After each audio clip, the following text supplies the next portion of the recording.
हम देखेंगे पदार्थ की संरचना। पदार्थ जो है वो ठोस, द्रव और गैस रूपों में पाया जाता है। यहाँ पर पदार्थ के रासायनिक वर्गीकरण को समझते हैं। रासायनिक वर्गीकरण में ये दो प्रकार के हो जाते हैं, एक है शुद्ध पदार्थ और दूसरा है अशुद्ध पदार्थ। शुद्ध पदार्थ क्या है? ऐसे पदार्थ जो भौतिक विधि द्वारा अलग नहीं किए जा सकते। भौतिक विधि कहने का मतलब इसको बीन कर, चाल कर, छान कर, क्रिस्टलीकरण द्वारा या ऊर्ध्वपातन विधि द्वारा इसको अलग नहीं किया जा सकता। ये शुद्ध पदार्थ जो है वो भी दो प्रकार के होते हैं, एक होता है तत्व और दूसरा है यौगिक।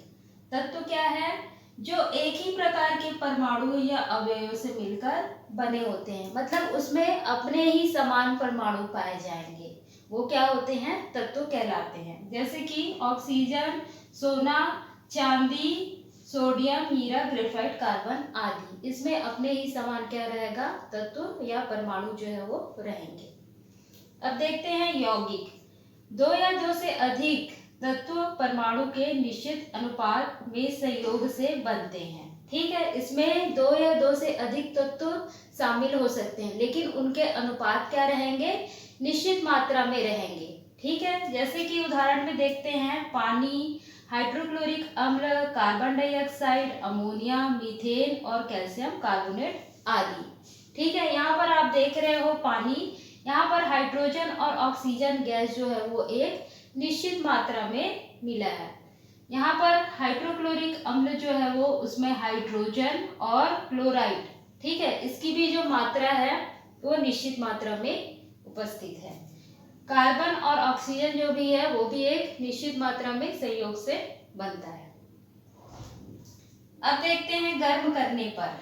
गर्म करने पर जो है वो तत्व या यौगिक जो है वो उसका जो है निश्चित ताप पर ये क्या होता है? अवस्था में परिवर्तन होता है। मतलब जब आप तत्व या यौगिक को गर्म करते हैं, शुद्ध पदार्थ को गर्म करते हैं, तो एक निश्चित ताप पर ही उसकी अवस्था में क्या होता है?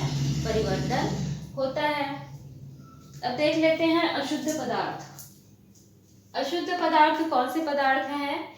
ऐसे पदार्थ जो भौतिक विधि द्वारा अलग किए जा सकते हैं, है ना, जैसे कि बीन कर, छाल कर, क्रिस्टलीकरण द्वारा, ऊर्ध्वपातन विधि द्वारा इनको क्या किया जा सकता है?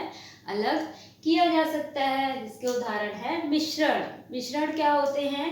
दो या दो से अधिक तत्वों के अनिश्चित अनुपात में मिलने से बनते हैं। मतलब इसमें दो या दो से अधिक तत्व हो सकते हैं, उनकी मात्रा भी क्या रहती है? अनिश्चित मात्रा रहती है। जैसे कि उदाहरण में देखते हैं वायु, मिट्टी, शरबत, आइसक्रीम, रक्त आदि। ये क्या होता है? जैसे कि हम अपने आसपास की एयर को देख रहे हैं, है ना, इसमें बहुत सारे एयर हैं, ठीक है, और वो भी क्या है? एक अनिश्चित मात्रा में मिले हुए हैं। ठीक है, जैसे कि शरबत। शरबत बनाने के लिए हम बहुत सारी चीज़ों का उपयोग करते हैं, जैसे पानी, नींबू का रस, शक्कर, नमक आदि, है ना, अपने हिसाब से जो भी बनाना हो। ठीक है, मिट्टी में भी बहुत सारे कण जो है वो मिले होते हैं। तो इस प्रकार ये क्या है? मिश्रण का उदाहरण है। अब मिश्रण को गर्म करने पर देखते हैं कि अनिश्चित ताप पर इसमें क्या हो जाता है? अवस्था में परिवर्तन हो जाता है। मतलब मिश्रण को गर्म करने पर इसकी जो ताप की मात्रा होती है वो अनिश्चित होती है। मतलब ये किसी भी ताप पर ये क्या हो जाता है? अपनी अवस्था में परिवर्तन हो जाता है। पदार्थ की अवस्था को समझते हैं।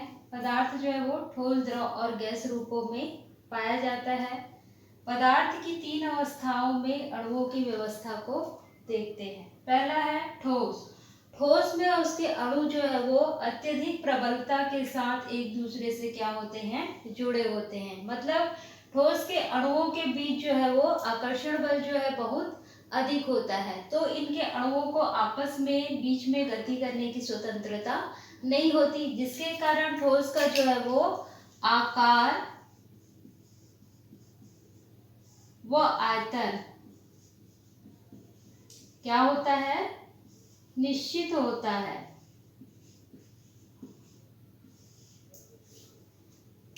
द्रव द्रव के अणुओं के बीच जो है आकर्षण बल जो है वो थोड़ा कम प्रबल होता है, जिससे इनको दबाते हैं तो इनके अणु जो है वो आपस में गति कर सकते हैं स्वतंत्रता पूर्वक, क्योंकि इनके अणुओं के बीच जो है वो आकर्षण बल जो है वो कम होता है। इसलिए इनका जो है आकार क्या होता है, आकार जो है वो अनिश्चित होता है, वह आयतन जो है वो निश्चित।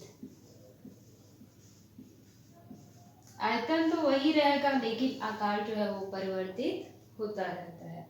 गैस देख लेते हैं। गैस के जो अणु हैं इनके बीच जो आकर्षण बल है वो अत्यधिक क्या रहता है, कमजोर रहता है ना। ये बिल्कुल आसानी से स्वतंत्रता पूर्वक जो है अपने अणुओं के बीच गति करते हैं, क्योंकि इनके अणुओं के बीच जो है वो आकर्षण बल बहुत क्या रहता है, कमजोर रहता है।